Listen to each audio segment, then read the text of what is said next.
पौराणिक कथाओं के अनुसार मानसरोवर के पास स्थित कैलाश पर्वत पर भगवान भोलेनाथ का धाम है। कैलाश पर्वत पर भगवान शिव शंकर अपने परिवार के साथ रहते हैं। क्या आप जानते हैं कैलाश पर्वत इस दुनिया का सबसे रहस्यमयी पर्वत है, जो कि माना जाता है कि अब प्राकृतिक शक्तियों और संसाधनों का भंडार है। दोस्तों चलिए जानते हैं कैलाश पर्वत के बारे में कुछ रोचक और रहस्य।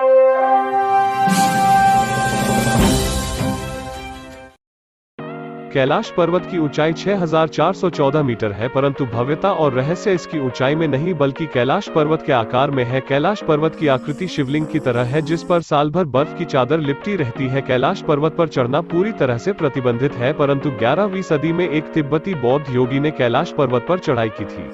कैलाश पर्वत 4 महान नदियों सिंधु, ब्रह्मपुत्र, सतलज और घाघरा के स्रोतों से घिरा है और 2 सरोवर इसके आधार है। पहला मानसरोवर जो सूर्य के आकार के जैसा दिखता है और दूसरा राक्षस झील जो चंद्रमा के आकार की दिखती है। राक्षस झील दुनिया के खारे पानी की सबसे उच्चतम झीलों में से एक है। राक्षस झील का आकार चंद्रमा की तरह है। मानसरोवर झील और राक्षस झील, यह दोनों झीलें सौर और चंद्र बल को प्रदर्शित करती हैं, जिसका संबंध सकारात्मक और नकारात्मक ऊर्जा से है।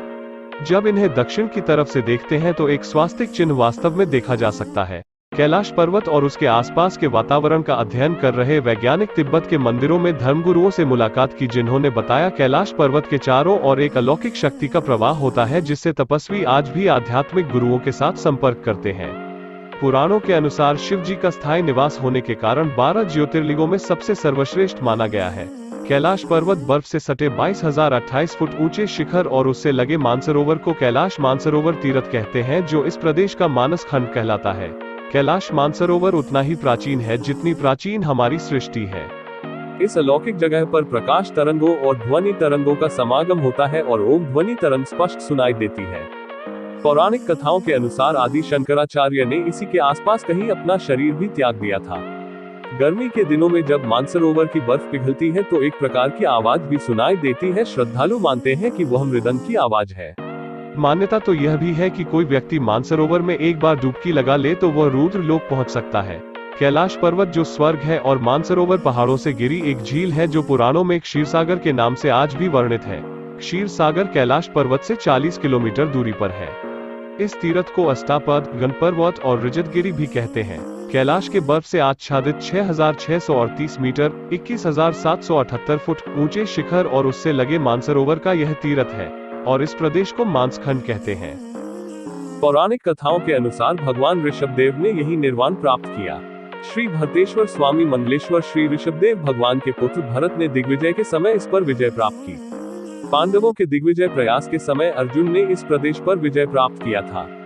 युधिष्ठिर के राजसूय यज्ञ में इस प्रदेश के राजा ने उत्तम घोड़े, सोना, रत्न और याक के पूंछ के बने काले और सफेद चामर भेंट किए थे। इनके अतिरिक्त अन्य अनेक ऋषि मुनियों के यहाँ निवास करने का उल्लेख प्राप्त होता है। जैन धर्म में इस स्थान का बहुत महत्व है। इसी पर्वत पर श्री भरत स्वामी ने रत्नों के 72 जिनाले बनवाए थे। कैलाश पर्वतमाला कश्मीर से लेकर भूटान तक फैली हुई है और लाचू और झोंगचू के बीच कैलाश पर्वत है, जिसके उत्तरी शिखर का नाम कैलाश है।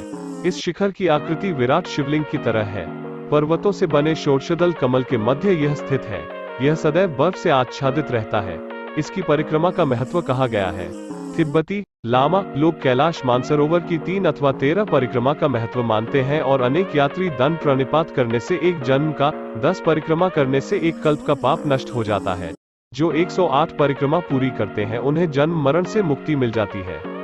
कैलाश की परिक्रमा तारचेन से आरंभ होकर वहीं समाप्त होती है। प्रवाद है कि यही भस्मासुर ने तप किया और यही वो भस्म भी हुआ था।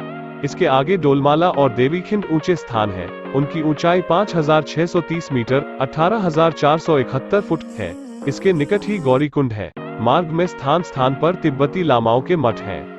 कैलाश मानसरोवर की यात्रा में सामान्यतः 2 मास लगते हैं और बरसात आरंभ होने से पूर्व ज्येष्ठ मास के अंत तक यात्री अल्मोड़ा लौट आते हैं। इस प्रदेश में एक सुवासित वनस्पति होती है जिसे कैलाश धूप कहते हैं। लोग उसे प्रसाद स्वरूप लाते हैं।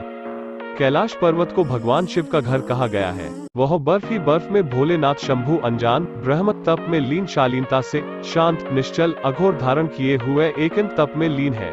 धर्म व शास्त्रों में उनका वर्णन प्रमाण है। अन्यथा शिव एक आकार है जो इस संपदा व प्रकृति के व हर जीव के आत्मा स्वरूपी ब्रह्म है, क्योंकि हम अभी तक यही ही जानते हैं। आपको ये वीडियो अच्छा लगा हो तो इसे जमकर शेयर कीजिए और मेरे चैनल को सब्सक्राइब भी कीजिए। मैं भविष्य में इसी तरह के वीडियो से आप लोगों को नॉलेज देता रहूंगा।